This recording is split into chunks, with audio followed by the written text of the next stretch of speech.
Hi all, earnest അക്കാഡമിയുടെ മറ്റൊരു വീഡിയോയിലേക്ക് സ്വാഗതം.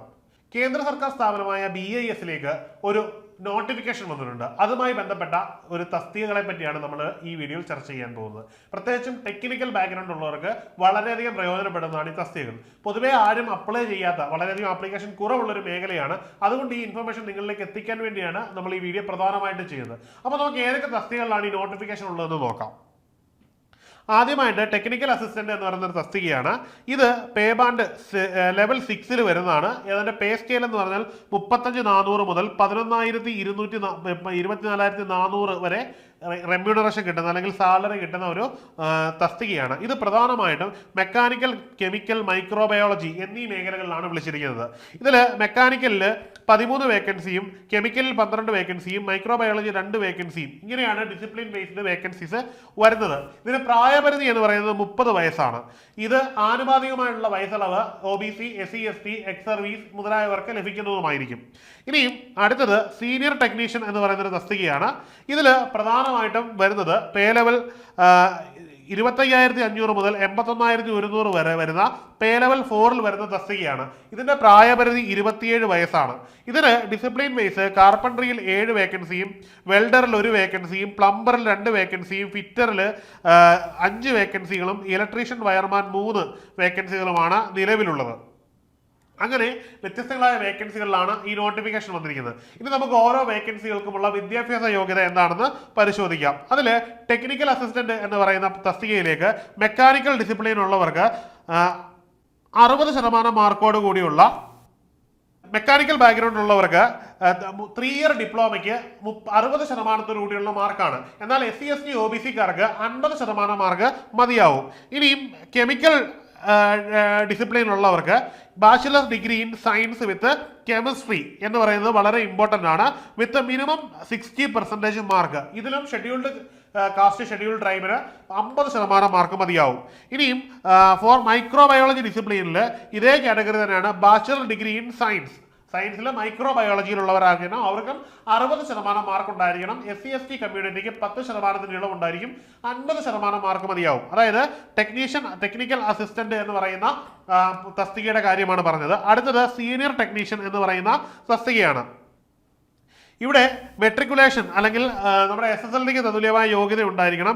ഇൻഡസ്ട്രിയൽ ട്രെയിനിങ് സർട്ടിഫിക്കറ്റ് ITA സർട്ടിഫിക്കറ്റും നിങ്ങൾക്ക് ഉണ്ടായിരിക്കണം. അതായത് 10ാം ക്ലാസ് കഴിഞ്ഞ് 10ാം ക്ലാസ് പാസ്സായ ശേഷമുള്ള ITA ബന്ധപ്പെട്ട മേഖലയിൽ നിന്ന് നിങ്ങൾക്ക് ഉണ്ടായിരിക്കണം. അത് ഏതൊക്കെയാണ് എന്ന് ചോദിച്ചു കഴിഞ്ഞാൽ electrician, fitter, carpenter, plumber, wireman, welder തുടങ്ങിയ മേഖലകളിൽ, അതായത് ഏതൊക്കെ മേഖലകളിലാണോ നിങ്ങളെ വിളിച്ചിരിക്കുന്നത് ആ മേഖലകളിൽ നിങ്ങൾക്ക് 10ാം ക്ലാസ് പാസ്സായ ശേഷമുള്ള ITA സർട്ടിഫിക്കറ്റ് വേണം. ഇതാണ് ഈ ഒരു തസ്തികകളുടെ നിർദ്ദിഷ്ടമായ യോഗ്യതകൾ എന്ന് പറയുന്നത്. പ്രായപരിധി ഇതിന്റെ 27ഉം ഇതിൻ്റെത് 30ഉമാണ് എന്ന് നേരത്തെ പറഞ്ഞിട്ടുണ്ട്. വയസ്സളവ് അതാത് കമ്മ്യൂണിറ്റിക്ക് അനുസരിച്ച് ലഭിക്കുന്നതുമായിരിക്കും. ഇനിയും ഇതിന്റെ എക്സാമിനേഷൻ, അതായത് ടെക്നിക്കൽ അസിസ്റ്റന്റ് ലാബ്, ഇതിന്റെ എക്സാമിനേഷൻ എന്ന് പറഞ്ഞു കഴിഞ്ഞാൽ ഓൺലൈൻ എക്സാമുകളായിരിക്കും. പ്രാക്ടിക്കൽ സ്കിൽ ടെസ്റ്റുകളും ഉണ്ടായിരിക്കും. സീനിയർ ടെക്നീഷ്യനും ഓൺലൈൻ എക്സാമുകളായിരിക്കും കണ്ടക്ട് ചെയ്യുന്നത്. അതിനും പ്രാക്ടിക്കൽ എക്സാം ഉണ്ടായിരിക്കും. ഇനിയും ടെക്നീഷ്യൻ പോസ്റ്റിലേക്ക് പോകുമ്പോൾ ഓൺലൈൻ എക്സാമും പ്രാക്ടിക്കൽ എക്സാമും, എല്ലാ എക്സാമുകൾക്കും ഓൺലൈൻ ആൻഡ് പ്രാക്ടിക്കൽ എക്സാംസ് ഇതിന്റെ കോമൺ ഫിനോമിനയാണെന്ന് കാണാൻ പറ്റും. ഇനിയും ഇതിന്റെ കണ്ടന്റുകൾ, എക്സാമിനേഷന്റെ ടോപ്പിക്കും സിലബസുമാണ്. ഇതിൽ ആദ്യമായിട്ട് ജനറൽ ഇന്റലിജൻസ് ആൻഡ് റീസണിംഗ് ആണ് ആദ്യമായിട്ടുള്ളത്. അത് 50 ക്വസ്റ്റ്യനുകളും 50 മാർക്കുമാണ് ക്യാരി ഓവർ ചെയ്യുന്നത്. അതിന് കൃത്യമായിട്ടുള്ള 40 മിനിറ്റ് മാത്രമാണ് അവൈലബിൾ ആയിട്ടുള്ളത്. നിലവിൽ കാണുന്ന പരീക്ഷയിൽ ചെറിയൊരു വ്യത്യാസമുണ്ട്.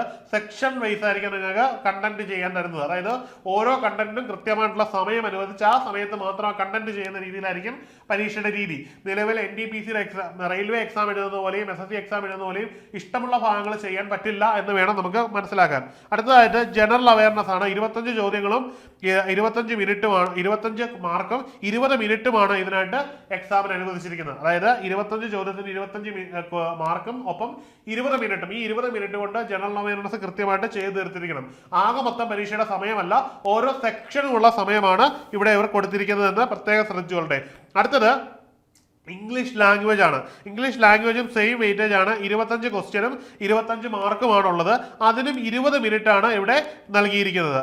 ഇനി ടെക്നിക്കൽ അസിസ്റ്റന്റ് ലാബ് പോലുള്ള എക്സാമുകൾക്ക് അതാത് മേഖലകളുമായിട്ട് ബന്ധപ്പെട്ടുള്ള, അതായത് അവരുടെ ഏതാണോ സ്ട്രീം അതുമായിട്ട് ബന്ധപ്പെട്ടിട്ടുള്ള 50 മാർക്കിന്റെ ചോദ്യങ്ങളും 50 ചോദ്യമായിരിക്കും ക്യാരി ഓവർ ചെയ്യുന്നത്. അതിന് 40 മിനിറ്റ് മാത്രമായിരിക്കും എക്സാം ടൈം ഉള്ളത്. ഇനിയും ഇതിന് മൊത്തം ക്വസ്റ്റ്യനുകൾ 180 ചോദ്യമാണ്. ഇതിനായിട്ട് 120 മിനിറ്റ് മാത്രമേ ഇതിന് അനുവദിക്കുകയുള്ളൂ. അതുകൊണ്ട് തന്നെ നമുക്ക് സെക്ഷണൽ കട്ട് ഓഫ് ഉണ്ടാകും എന്ന് തന്നെ പ്രതീക്ഷിക്കാം. അതായത് ഓരോ മേഖലയ്ക്കും മിനിമം ആയിട്ടുള്ള സെക്ഷണൽ കട്ട് ഓഫ് ഉണ്ടാകും എന്ന് തന്നെ എക്സ്പെക്ട് ചെയ്ത് വേണം നമ്മൾ പോകുവാൻ.